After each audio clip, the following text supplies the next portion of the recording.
सुबह सुबह गौरी कवि रानू चिड़िया के घर जाती है। रानू चिड़िया अपने घर के बाहर गौरी कवि का इंतजार कर रही थी। गौरी, आज इतनी देर क्यों कर दी? तुम्हें पता है ना कि आज हमें भोजन लेने दूर घने जंगलों में जाना है। हाँ चिड़िया सहेली, सुबह मेरी आँख नहीं खुली। गौरी, भला आँख कैसे खुलती? तुम तो देर तक रात मेरे पास ही बैठी रही हो। अच्छा चिड़िया, जल्दी करो, मुझे बहुत प्यास लगी है। पहले नदी से पानी पी लेंगे, फिर घने जंगलों में जाएंगे। गौरी कवि और रानू चिड़िया बहुत अच्छी सहेलियां थी। वो दोनों नदी पर पानी पी रही थी। तभी वहीं एक पेड़ के पीछे छुपी हुई चील उन दोनों को देख रही थी। अरे वाह, आज चिड़िया का नरम नरम गोश्त खाने को मिलेगा। अब किसी न किसी तरह इस चिड़िया को अपनी जाल में फंसाकर इसका शिकार करना ही होगा। मगर चिड़िया के साथ ये काली का भी इसे अपने रास्ते से हटाना होगा। तभी चील एक प्लान बनाती है और जोर जोर से रोने लगती है। जोर जोर से रोने की आवाज उन दोनों को सुनाई देती है। गौरी बहन, लगता है कोई मुसीबत में है, चलो देखते हैं। फिर वो दोनों चील के पास जाती हैं। क्या हुआ चील, आप इतना रो क्यों रही हो? रो नहीं तो और क्या करूं? मेरी माँ भी मुझे छोड़कर चली गई। अब मैं इस जंगल में अकेली हो गई हूँ। ना मेरे पास माँ है और ना रहने को कोई घर। मैं बहुत अकेली हो गई हूँ। मुझे अपनी माँ की याद आ रही है। ये तो आपके साथ बहुत बुरा हुआ। आप चिंता नहीं करें, हम आपके साथ हैं। जब भी आपको अकेला महसूस हो तो आप हमारे पास आ जाया करो। अरे चिड़िया, ये तुम क्या कह रही हो? हम इस चील को जानते तक नहीं हैं। इसको अपना दोस्त बनाना ठीक नहीं है। गौरी बहन, आप हमेशा ऐसा क्यों सोचती हैं? देखिए, इसकी माँ नहीं है। माँ की जाने का दुख क्या होता है ये मैं अच्छे से समझती हूँ, इसलिए आप ऐसी बातें ना करो। तुम कितनी अच्छी हो चिड़िया, जो मेरा दर्द समझ पा रही हो। गौरी बहन, मेरे पुराने वाले घोंसले को चील को दे देते हैं। चिड़िया, मुझे कुछ ठीक नहीं लग रहा। गौरी बहन, तुम चिंता नहीं करो, सब ठीक होगा। फिर चिड़िया अपने घर के पास पुराना घोंसला चील को दे देती है। अगले दिन गौरी कवि और रानू चिड़िया बैठी हुई थी कि चील वहाँ आ जाती है। चिड़िया, मेरा अकेले मन नहीं लग रहा था, सोचा तुम्हारे पास चली आऊं। तुम तो माँ के खोने का दर्द अच्छी तरह से जानती हो। हाँ चील, ये आपने बहुत अच्छा किया। आज से आप भी हमारी दोस्त हैं। चिड़िया, अगर तुम्हें चील के साथ रहना है तो रहो, फिर मैं नहीं रहूंगी तुम्हारे साथ। गौरी, तुम मेरे बारे में ऐसा क्यों सोचती हो? अच्छा, मुझे ये बताओ गौरी, जब तुम चिड़िया की दोस्त बनी थी, क्या तुम पहले से जानती थी चिड़िया को? किसी को भी जानने में थोड़ा समय लगता है। जब चिड़िया को कोई दिक्कत नहीं तो तुम्हें क्या दिक्कत है मुझसे? हाँ गौरी बहन, समझने की कोशिश करो, हर कोई एक जैसा नहीं होता। चील बिल्कुल ठीक कह रही है। जब मुझे कोई दिक्कत नहीं तो गौरी बहन आपको क्यों दिक्कत है? देख रानो, तू मेरी बहुत अच्छी दोस्त है। तेरा भला सोचना मेरा फर्ज है। मुझे लगता है कि तुझे इस चील से दोस्ती नहीं करनी चाहिए, बाकी तेरी मर्जी। इतना कहकर गौरी कवि नाराज होकर बाहर चली जाती है। गौरी बहन रुको, मेरी बात तो सुनो। ये देखकर चील बहुत खुश होती है, क्योंकि चिड़िया और उसके बीच में गौरी कवि एक कांटा था जिसे वो हटाना चाहती थी। चील, मुझे गौरी के पीछे जाना होगा, वो मुझसे नाराज हो गई है। ये कहते हुए रानू चिड़िया भी वहाँ से चली जाती है। मैंने तो सोचा था जैसे ही ये कवि यहाँ से जाएगी तो मैं चिड़िया का शिकार कर लूंगी, लेकिन ये चिड़िया तो यहाँ से चली गई। लेकिन अब कुछ भी हो जाए चिड़िया, तुझे तो मेरा शिकार बनना ही होगा, चाहे मुझे कितना ही इंतजार क्यों ना करना पड़े। गौरी कवि वहीं खिड़की में छुपी बैठी ये सब बातें सुन रही थी। मुझे पता था चील कि तू दोस्त की खाल में छुपी हुई दुश्मन है, मगर अब जो भी हो जाए मैं अपनी दोस्त की जान बचा कर ही रहूंगी। फिर गौरी कवि रानू चिड़िया के पास जाती है और वो रानू चिड़िया को सारी बात बताती है। गौरी बहन, मुझे आपसे ये उम्मीद नहीं थी। मैं जानती हूँ कि आप चील को पसंद नहीं करती, लेकिन इसका मतलब ये तो नहीं कि आप किसी के लिए ऐसी बातें बोलो। ऊपर वाले ने उसकी माँ छीन ली है और आप इस समय में उसके बारे में ऐसा बोल रही हो। चिड़िया, मैं तुम्हारी सच्ची दोस्त हूँ, मेरा यकीन करो। तुम्हारी जान खतरे में है। अगर तुमने मेरी बात ना मानी तो वो चील तुम्हें खा जाएगी। गोरी बहन, वो हमसे दोस्ती करने आई थी, आप उसे शिकारी कह रही हो। मुझे आपसे ये उम्मीद नहीं थी। चिड़िया, मेरी बात तो सुनो। मुझे आपकी कोई बात नहीं सुननी, चली जाओ यहाँ से। जा रही हूँ चिड़िया, मगर याद रखना, जो सीधा होता है सबसे पहले उसी का शिकार होता है। गोरी कवि नाराज होकर वहाँ से चली जाती है। गोरी कवि से दोस्ती टूटने के बाद रानो चिड़िया कई दिनों तक अपने घर में ही रहती है। उधर शिकारी चील बेसब्री से चिड़िया का शिकार करने के लिए उतावली हो रही थी। कुछ दिनों तक जब चिड़िया बाहर नहीं आती तो चील से रहा नहीं जाता और वो चिड़िया के घर जाती है। चिड़िया, क्या तुम मेरे साथ घने जंगल में चलोगी? वहाँ बहुत मीठे मीठे फल हैं। चील, आपसे दोस्ती करने से मेरी और गोरी की दोस्ती टूट गई। अब मेरा कहीं भी जाने को मन नहीं कर रहा। मैं जानती हूँ कि गोरी तुम्हारी सच्ची दोस्त है और वो तुम्हें किसी भी मुसीबत में नहीं देखना चाहती। सच्चाई तो ये है चिड़िया कि हम जैसी चीलों पर विश्वास करना आसान नहीं होता। लेकिन चिड़िया, सच बताऊँ तो सभी चीलें एक जैसी नहीं होती। हाँ, मैं ये जानती हूँ कि सब चीलें एक जैसी नहीं होती हैं, मगर मैं गोरी कवि को कैसे बताऊँ? चिड़िया, उसे ये बात समझाने के लिए सबसे पहले हमें घने जंगलों में जाना होगा। वहाँ जाकर दोनों पेट भरकर फल खाएंगे और उसके बाद हम गोरी कवि के लिए ढेर सारे मीठे फल लेकर आएंगे। हाँ, जब गोरी कवि को पता चलेगा कि ये मीठे फल चील लाई है तो वो आपकी सही से पहचान करेगी कि आप कितनी अच्छी हो। हाँ हाँ चिड़िया, चलो अब जल्दी से चलते हैं। फिर वो चील चिड़िया को लेकर घने जंगलों में चली जाती है। रानू चिड़िया मीठे फल देखकर बहुत खुश होती है और वो पेट भरकर मीठे फल खाती है।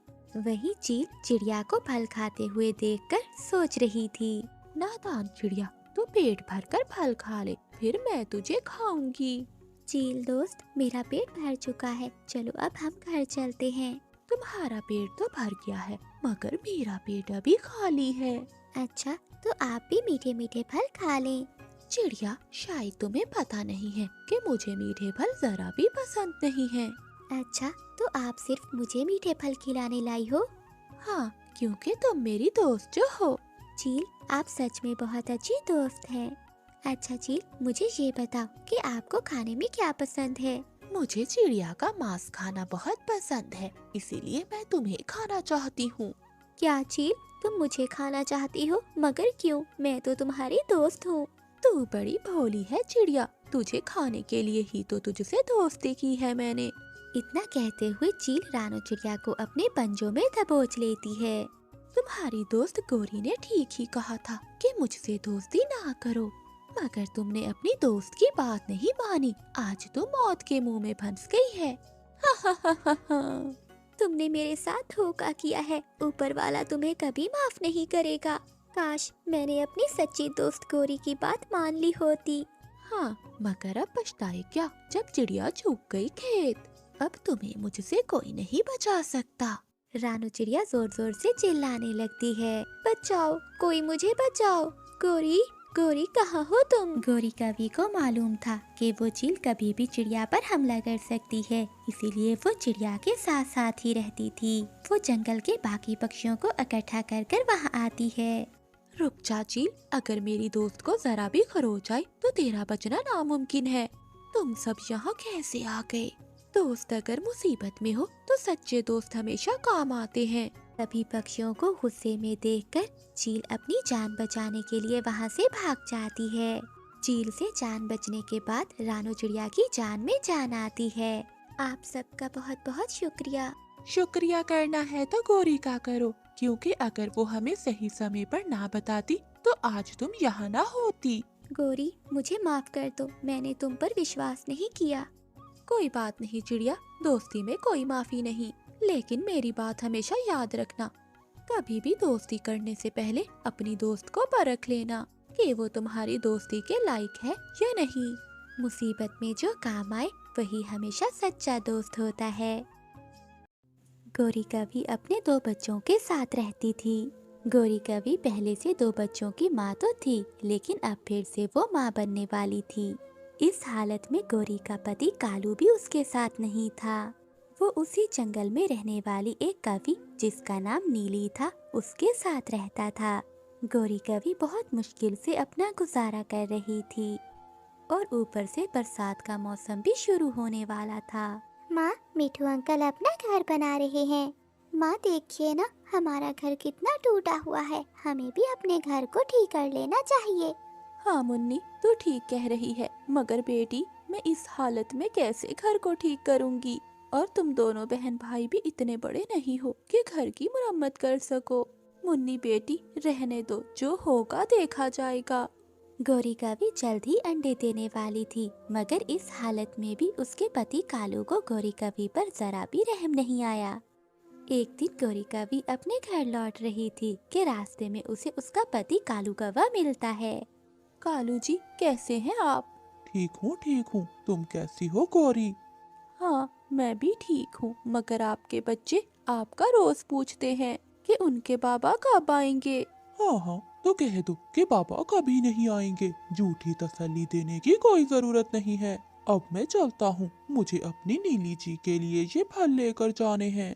मेरी दूसरी पत्नी भी माँ बनने वाली है। फिर कालू कौवा वहाँ से चला जाता है और गोरी कभी भी वापस अपने घर लौट आती है।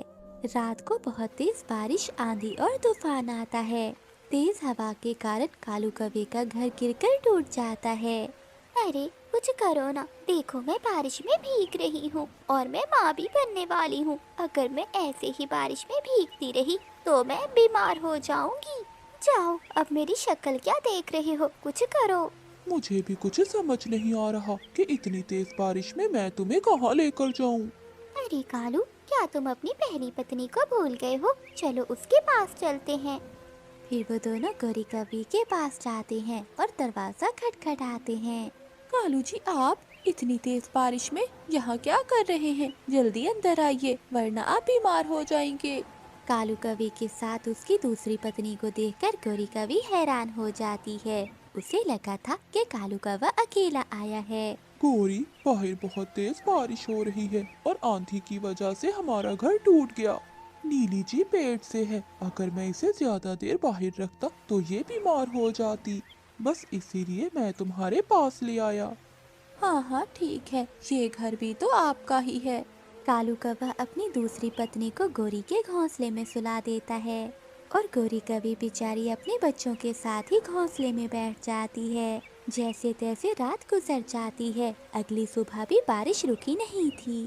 कालू जी, ये लीजिए दाना, ये दोनों मिलकर खा लीजिए। गोरी कभी दिल की बहुत अच्छी थी। भले ही कालू कौवे ने उसे छोड़ दिया था और नीली कभी के साथ दूसरी शादी कर ली थी, मगर गोरी कभी फिर भी उसका बहुत ख्याल रखती है। देखते ही देखते 2 दिन बीत जाते हैं, मगर बारिश थी कि अभी तक नहीं रुकी थी।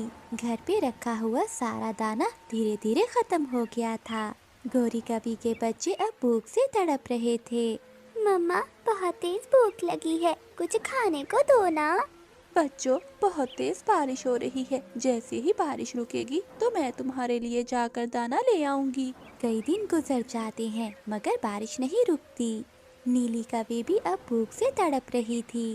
कालू जी, देख क्या रहे हो? जाओ, अब जाकर मेरे लिए कुछ लेकर आओ, भूख से मैं मर रही हूँ। अरे नीली पत्नी जी, देखो बाहर कितनी तेज बारिश है। अब मैं इतनी तेज बारिश में कहाँ चला जाऊँ? वो सब मुझे नहीं पता, मुझे अभी के अभी भोजन ला कर दो। इसके आगे मुझे कुछ भी नहीं सुनना। कालू कौवा तेज बारिश में अपने घर से बाहर निकलता है, जिसके बाद वो जंगल में भोजन की खोज करता है। उसे एक मीठा फल मिल जाता है। वो मीठा फल लेकर अपनी पत्नी नीली कवी को देता है। नीली कवी जल्दी से वो पूरा फल खा जाती है। वहीं कालू कौवा अपने बच्चों को थोड़ा सा भी फल नहीं देता है। बारिश कई दिनों से हो रही थी। गोरी कवी का घर भी अभी हिलने लगा था। ये देखकर वो सभी घबरा जाते हैं। हे ऊपर वाले, ये अब क्या हो रहा है? कालू जी, लगता है ये घोंसला भी अब गिरने वाला है। कालू जी, तुम एक काम करो, तुम इस गोरी कवी और बच्चों को इसके घोंसले से बाहर निकाल दो। तब इस घोंसले का वजन हल्का हो जाएगा और हम यहाँ कुछ और दिन गुजार सकेंगे। ये सुनकर गोरी कवी को बहुत गुस्सा आता है। क्यों? ये मेरा घोंसला है और मैंने तुम दोनों को अपने घर में रहने की जगह दी है, ये भूलो मत। ये सब मैं नहीं जानती, मैं तो बस इतना जानती हूँ कि मैं इस घोंसले में रह सकती हूँ और जो भी मैं कालू जी से कहूँगी कालू जी वही करेंगे। तुम अपने बच्चों को लेकर अभी के अभी यहाँ से निकल जाओ। फिर कालू कौवा अपनी पत्नी गोरी और अपने बच्चों को घर से बाहर निकाल देता है। मम्मा, अब हम कहाँ जाएंगे? इतनी तेज बारिश में पापा ने हमें घर से बाहर निकाल दिया। हाँ मम्मा, बाबा ने हमें घर से बाहर निकालते समय एक बार भी नहीं सोचा। गौरी कभी अपने दोनों बच्चों को साथ लेकर रानू चिड़िया के घर चली जाती है, मगर रानू चिड़िया का घर भी नीचे टूटा हुआ पड़ा था। फिर गौरी कभी अपने बच्चों को लेकर मिठू तोते के पास जाती है। मिठू तोते के घर पहले ही बहुत सारे पक्षियों ने आसरा लिया हुआ था। गौरी कभी मिठू का दरवाजा खटखटाती है। क्या हुआ गौरी, इतनी तेज बारिश में बच्चों के साथ यहाँ क्या कर रही हो? मिठू भैया, हमारी मदद करो, हमें अपने घर में रहने दो।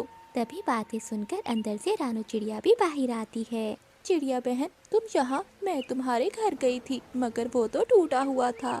हाँ गौरी बहन, बारिशें बहुत दिन से हो रही हैं और जंगल के सभी पक्षियों के घर टूट गए हैं। मेरा घोंसला भी टूट गया है, इसीलिए मैं मिठू तोते के घर आई थी। हाँ गौरी, मेरे घर में अब और इतनी जगह नहीं है कि मैं तुम्हें भी रख सकूं। पहले ही मेरे घर में बहुत सारे पक्षी हैं, अगर मैंने किसी और को रख लिया तो ये घोंसला भी टूट जाएगा। मिठू भैया, आप ऐसा करें कि गौरी के बच्चों को मेरी जगह अपने घर रख लें। मैं और गौरी बाहर रह लेंगे।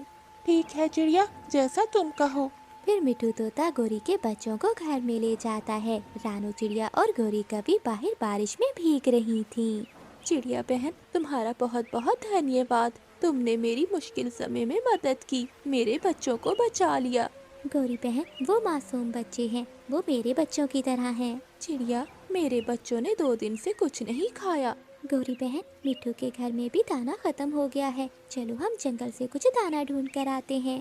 फिर गौरी कवि और रानू चिड़िया जंगल में दाना ढूंढने चली जाती हैं। वो जंगल में दाना ढूंढ रही थी, तभी रानू चिड़िया को एक बड़ा पेड़ नजर आता है।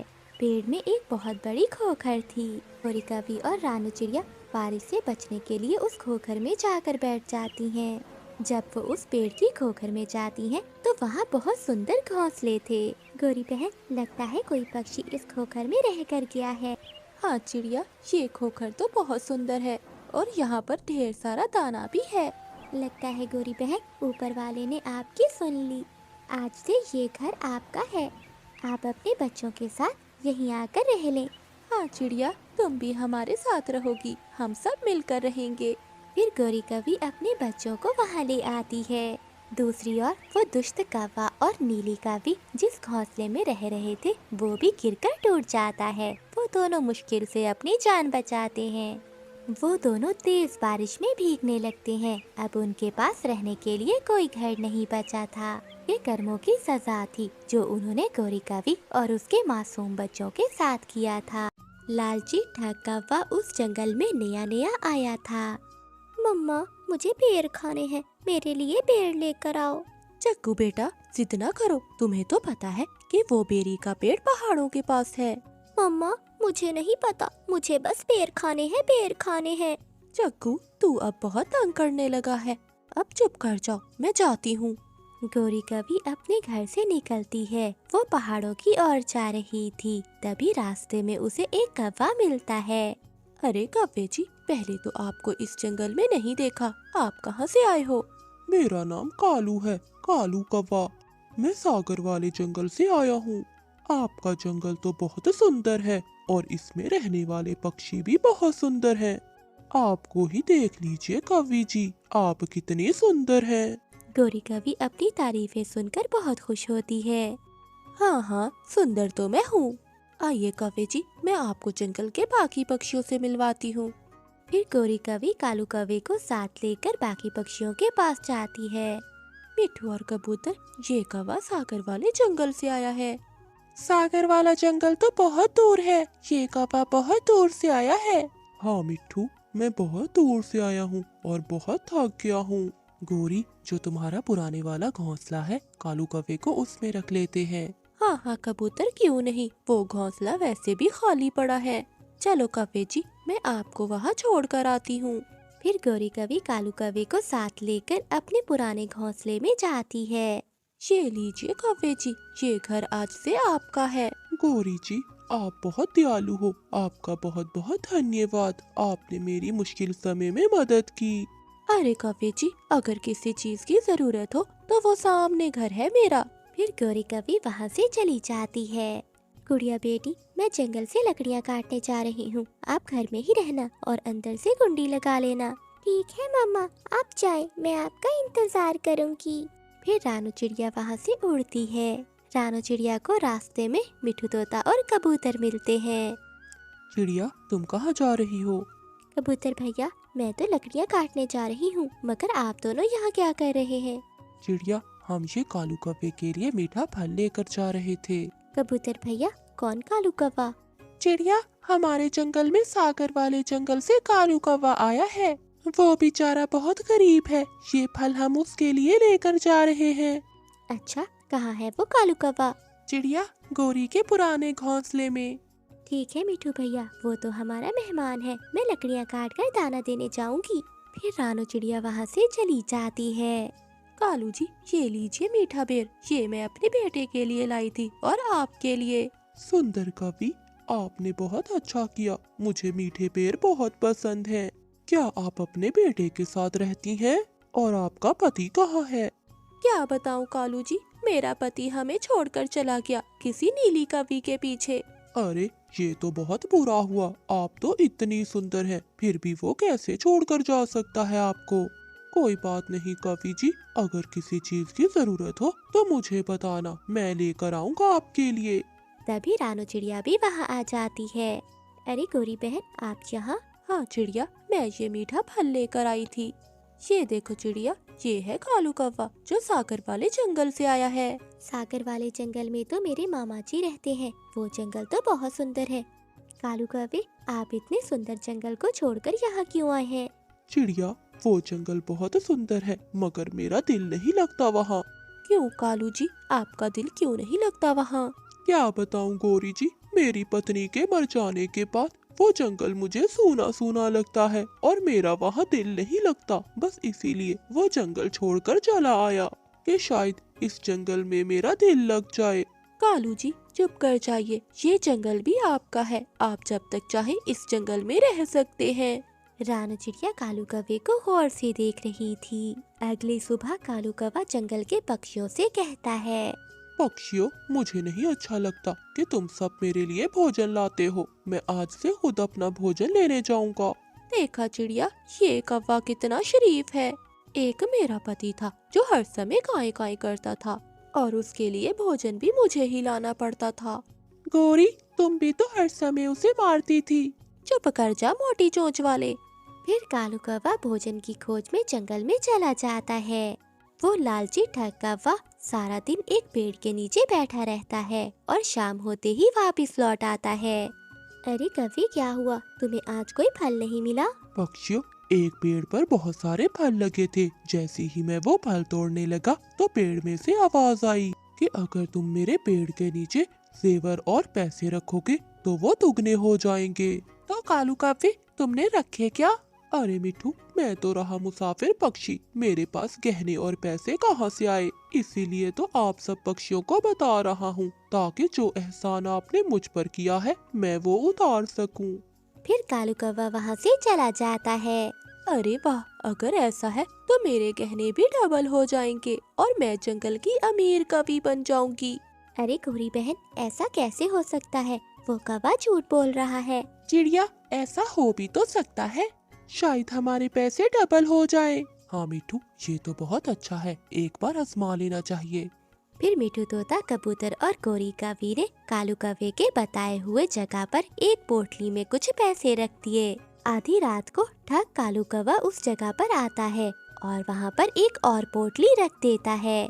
अगले दिन पक्षियों ने वहाँ पर दुगने पैसे देखे। अरे वाह, ये पेड़ तो सच में जादुई पेड़ है। अगर हम यहाँ और गहने रखें तो वो भी डबल हो जाएंगे। हाँ हाँ सुंदर कवि जी, अगर आप अपने सारे गहने यहाँ रख दे तो आप जंगल की अमीर कवि बन जाएंगी। ये सब देखते हुए जंगल के सभी पक्षी लालच में आ गए और अपने जमा किए हुए पैसे और जेवर उस पेड़ के नीचे रख दिए। मगर रानू चिड़िया ने ऐसा नहीं किया। अरे ये कैसे हो सकता है, जरूर कुछ गड़बड़ है, मुझे इस कालू कौवे का पता लगाना होगा। रानू चिड़िया रात को वहाँ जाती है। वो पैसे और गहनों की पोटली उठा लेती है और उसकी जगह एक पत्थरों से भरी हुई पोटली रख देती है। जब कालू कौवा आता है तो वो पत्थरों से भरी हुई पोटली उठाकर ले जाता है। कालू कौवा जब घर जाकर वो पोटली खोलता है तो उसमें से पत्थर ही निकलते हैं। अरे ये क्या, ये तो मेरे साथ भी धोखा हो गया। ये तो सारे पत्थर हैं। ये किसका काम हो सकता है? लगता है चिड़िया ने किया होगा सब। अगर मैं दोबारा पक्षियों के पास गया तो वो मेरी खूब पिटाई करेंगे। अब मुझे यहाँ से भागना होगा। तभी गोरी कवि वहाँ आ जाती है। कालू जी, ये वाले गहने तो मैं रखना ही भूल गई। आप सुबह होते ये वाले गहने भी रख आना ताकि मेरे गहने डबल हो जाएं। कालू कौवा ये देखकर बहुत खुश होता है। हाँ हाँ, क्यों नहीं सुंदर कवि, आप बहुत सुंदर हो। मुझे आपसे कुछ कहना है। कहिए कहिए कालू जी। सुंदर कवि जी, क्या आप मुझसे शादी करोगी? आप बहुत सुंदर हो और सबसे अमीर भी होने वाली कवि हो। मैं चाहता हूँ कि मैं आपके साथ रहूँ। हम कल गहने डबल होते ही शादी कर लेंगे। गोरी कवि ये सुनकर बहुत खुश होती है। फिर कालू कौवा रात के अंधेरे में गोरी कवि के गहने लेकर वहाँ से भाग जाता है। अगली सुबह जब जंगल के पक्षी पेड़ के नीचे जाते हैं तो वहाँ कुछ भी नहीं था। अरे हमारे पैसे और गहने कहाँ गए? लगता है चिड़िया ठीक कह रही थी, वो सच में ठग कौवा था। मिठू भैया आप चिंता मत करो, मैं आपको सब बताती हूँ। चिड़िया, हमने तुम्हारी बात नहीं मानी। कोई बात नहीं कबूतर, आज से आप मेरी बात को समझोगे। मगर चिड़िया, मैं तो लुट गई। गौरी, वो कैसे? गोरी कवि अपने किए पर बहुत पछता रही थी।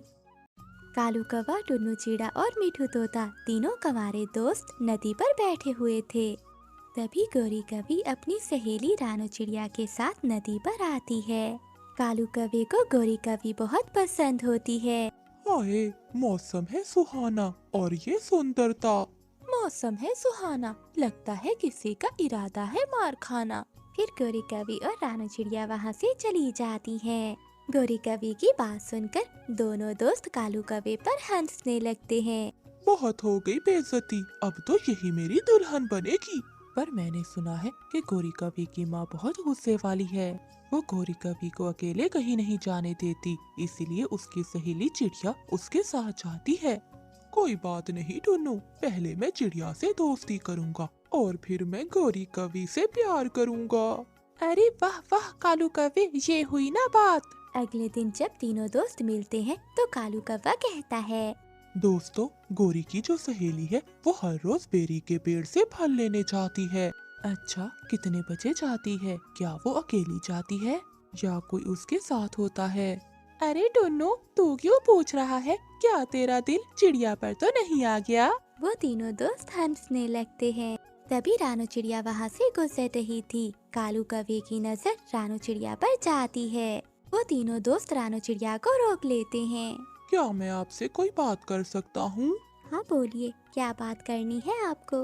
वो क्या है ना, मेरे दोस्त कालू का दिल तुम्हारी सहेली गौरी पर आ गया है।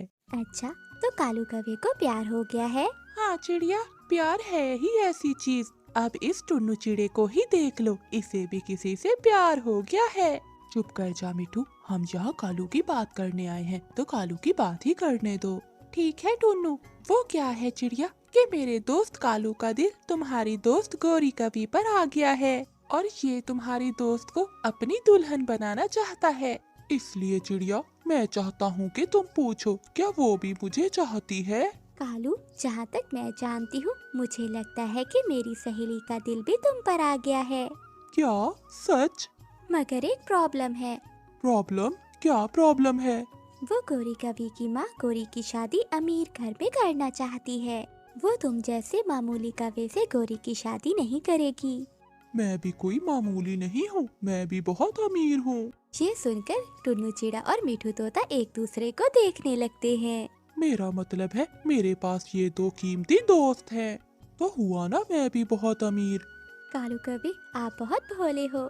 फिर रानू चिड़िया वहाँ से चली जाती है। और टुन्नू चिड़ा रानू चिड़िया को देखता ही रहता है। लगता है मेरी दो दो भाभियां आने वाली है। अगले दिन गोरी कौवी जंगल के ढाबे में एक भूरे कौवे के साथ बैठी होती है। कालू कौवा, टुन्नू चिड़ा और मिठू तोता भी वहाँ आते हैं। ये मेरी गोरी के साथ कौन सा कौवा बैठा हुआ है? लगता है कालू ये वही अमीर कौवा है जो उसकी माँ ने गोरी के लिए पसंद किया है। गोरी जी, मुझे जरा जाना होगा, मुझे एक काम याद आ गया है। ये कहकर भूरा कौवा वहाँ से चला जाता है। फिर कालू कौवा अपने दोस्तों के साथ वहाँ जाता है। कालू कौवा एक गुलाब उठाकर गोरी कौवी से पूछता है। सुंदर गोरी कौवी, क्या तुम मुझसे शादी करोगी? फिर गोरी कौवी हाँ कर देती है। ये देखकर कालू कौवा बहुत खुश होता है। कालू जी, मैं तुम्हें बहुत पसंद करती हूँ, मगर हम दोनों एक नहीं हो सकते, क्योंकि मेरी माँ ने अमीर भूरे कौवे को मेरे लिए पसंद किया है।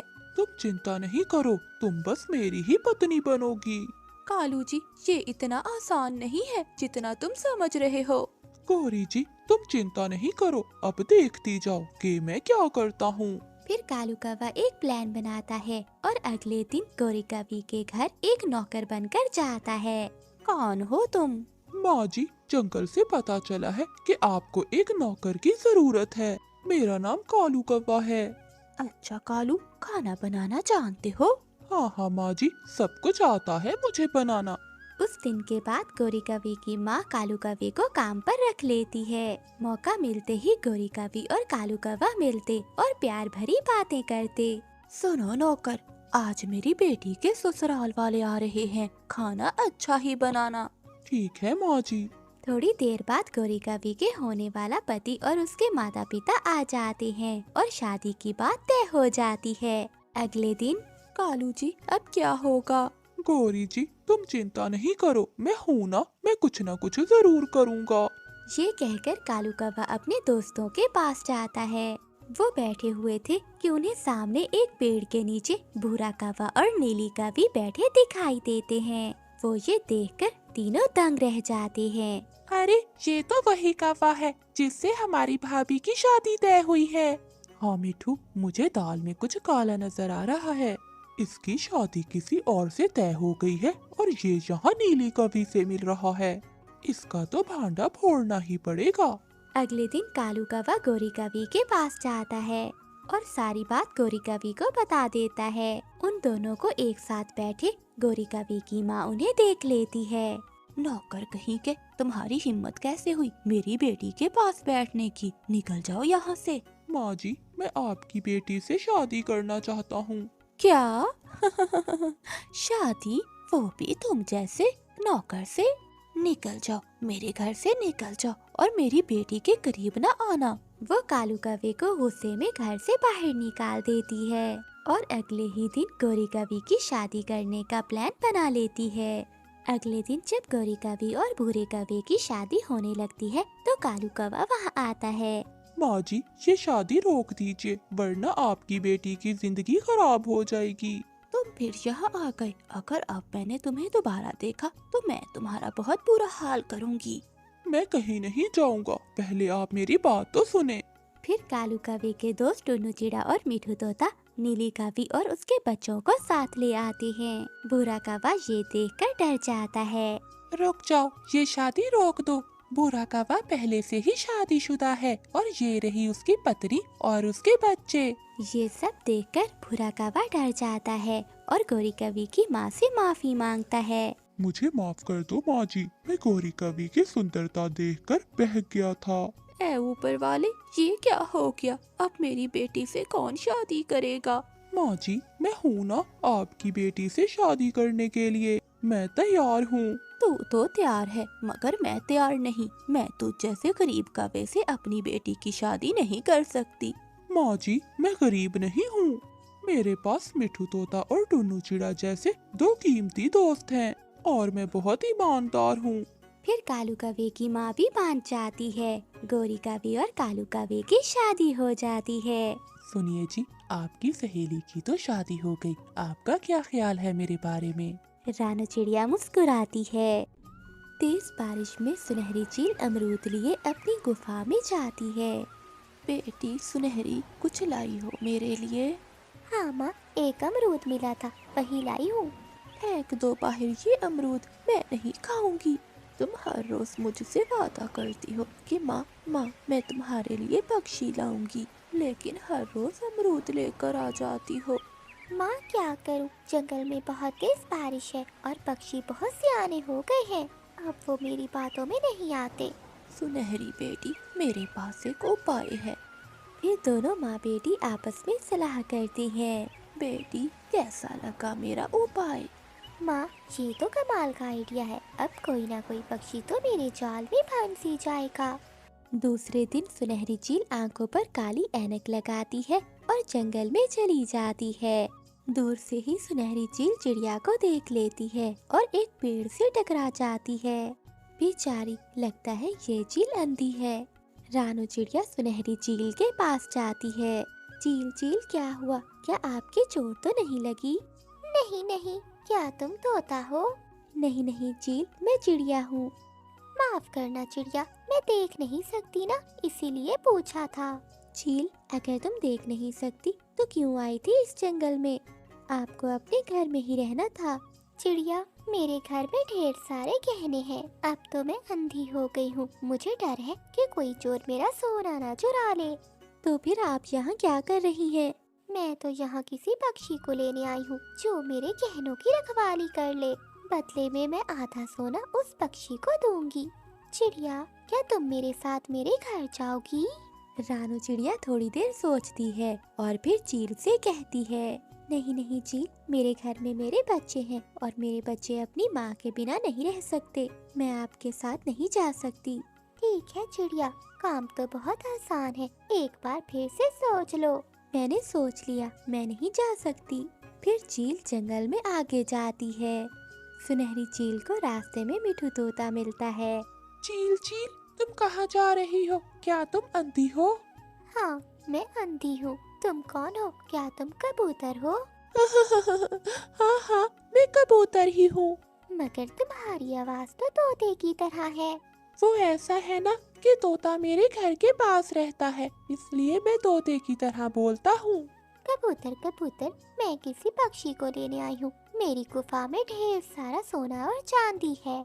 लेकिन तुम यहाँ किसी पक्षी को क्यों लेने आई हो? क्योंकि मुझे डर है कि कोई चोर मेरा सोना ना चुरा ले। जो भी मेरे साथ जाएगा, मैं उसे अपना आधा सोना चांदी दे दूंगी और उसे अपने साथ अपनी गुफा में रखूंगी। तो फिर आप आगे जाइए, आगे कौवा और कावी रहते हैं, वो आपके साथ जरूर जाएंगे। मैं तोता हूँ, कबूतर नहीं। बहुत बहुत शरारती हो तुम तोते, मुझ जैसी अंधी चील से मजाक करते हो। भला कोई अंधों से भी डरता है?